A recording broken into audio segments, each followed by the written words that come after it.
So we're talking about the great wealth transfer. I'm sure it's a topic that you've probably seen in passing. It's this whole notion that over the course of the next 20 years, nearly $73 trillion is going to pass from one generation to the next. So the silent generation, the baby boom generation, as they reach the end of their lives, they're going to wind up passing wealth down to the next generation. So if you're in your sort of 70s and 80s, or 90s, or hundreds in today's world, then you might very well be on the giving side of that, meaning the money's coming from you.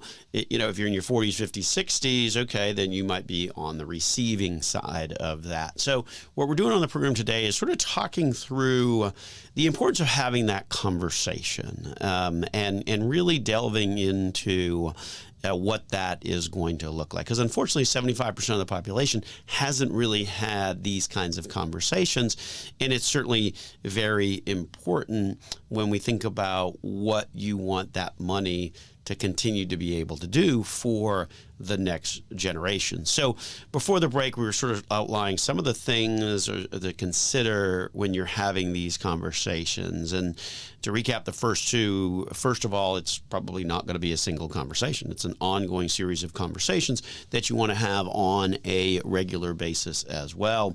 Number two, it also presents an opportunity to sort of share your values. I mean, some of that should be self-evident, but the reality is that things can change, right? If you've got kids that are 40, well, it's probably 20 years. They've probably spent more time out of the house than they did in the house. So maybe those values that you shared as a family might have shifted along the way for a variety of reasons: work, spouse, friends, associates, whatever the case may be, but certainly an opportunity to sort of reset what that looks like.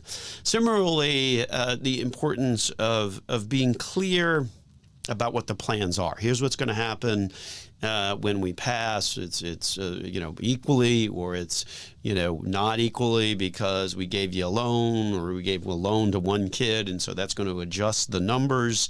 You don't necessarily have to get specific about the numbers, but certainly to give a general outline and a general range of where things are, particularly if you've done something unique for one child and you sort of want to kind of use the estate planning or that passing of the money to sort of true all of that up. I remember one situation involving a client where they had given one child a particular loan, and so every year, but they weren't collecting interest on it, but every year they would record for their personal files the amount of the loan and the amount of the interest that would have accrued on that loan for that year. And so the game plan is that when they pass, then the outstanding balance plus interest, that sort of will get accounted for in the division of the wealth among the various children. So it's those kinds of things where you don't have to necessarily get into the specific details of the numbers per se, but it does help to sort of outline what you plan on having done with the money. Maybe there's some charities that you want to also make sure that get money as well. Important to kind of, again, set that table and make sure that you have explained that what that plan might be, because certainly having an understanding, and I think this is kind of the fourth thing that you want to think about in terms of these conversations about wealth transfer, is to give an understanding of who the decision makers are, right? So there could be trustees, there could be executors, it could be all of those types of folks.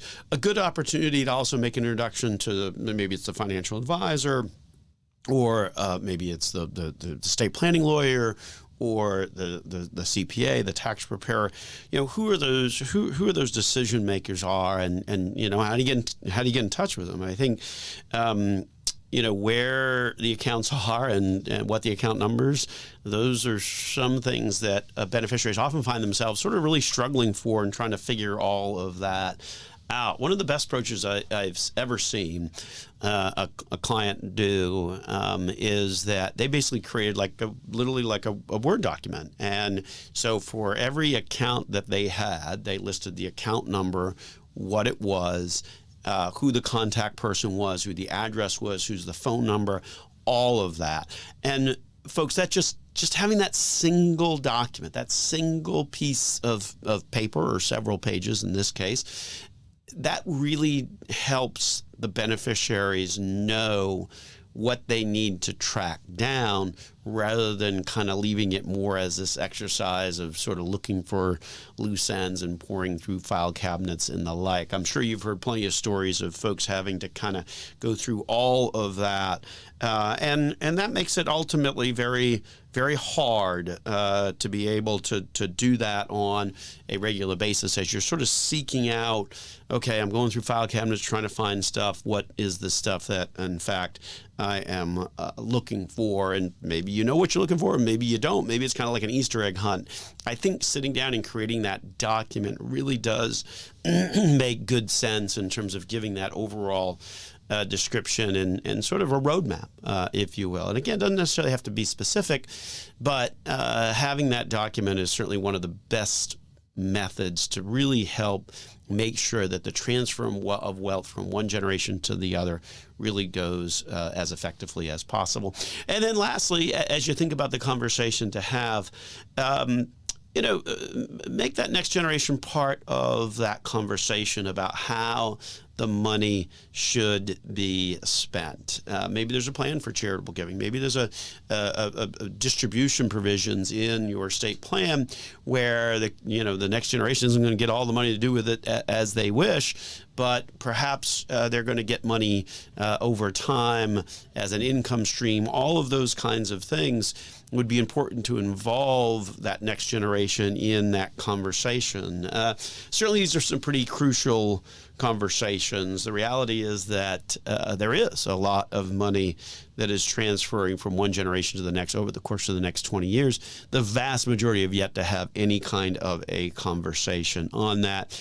That's one of the biggest reasons why we wrote our book, Next Gen Dollars and Cents. The notion is that when we think about the next gen, it's not necessarily the 20s and 30s, although there's plenty of our book that is designed to help improve financial literacy among that age group, but also the next gen might very well be people in their 40s, 50s, and 60s that are going to be on the receiving end of this great wealth transfer. So it's important to kind of really overcome some of those roadblocks in terms of financial literacy, getting an understanding of what it means to inherit money. All of that, of course, is stuff that we put in our book, Next Gen Dollars and Cents. Obviously, that's available on Amazon, but we also would encourage you to go to our website, Nelson Financial Planning. And there, you can reach out to us as to some of the options that you might have to get that book absolutely free of charge. So make sure you reach out to us for that, because that's the kind of book that we're talking about that really does help to increase financial literacy and give some of those concepts, particularly if you're going to be either on the giving or the receiving end of this great wealth transfer. Some pretty important stuff that's going to happen over the course of the next 20 years. And you want to make sure that you think about some of these topics that we've been talking about on the show to help lay the groundwork for having those conversations and making sure that as a family, everybody is on the same page, if you will, as that continues. So certainly something to be thinking about. Obviously, our book, written Next Gen Dollars and Cents, written intentionally for that kind of an option whereby the focus is on financial literacy and ultimately getting a better handle of what happens when. We also included in the book some chapters on the pitfalls of inheriting money and death, the other certainty. So certainly a couple of chapters in the book that are directly on point with what we're talking about here this morning on the program. This, of course, is Dollars and Cents, where we help you make sense out of all of life's decisions involving your dollars. One of Central Florida's longest running radio programs, coming to you, of course, on a host of stations throughout the Central Florida region. Also a top 25 financial planning podcast. If you're interested in learning more about our firm, Nelson Financial Planning, go to our website, nelsonfinancialplanning.com. There, you could do things like ask us a question or request to schedule an absolutely free conversation to review your personal finances. My name is Joel Garris, certified financial planner, certified financial fiduciary at Nelson Financial Planning. And we're going to take a break. And we come back, we will tell you what you need to do if you get a letter from the IRS. So stay tuned for that.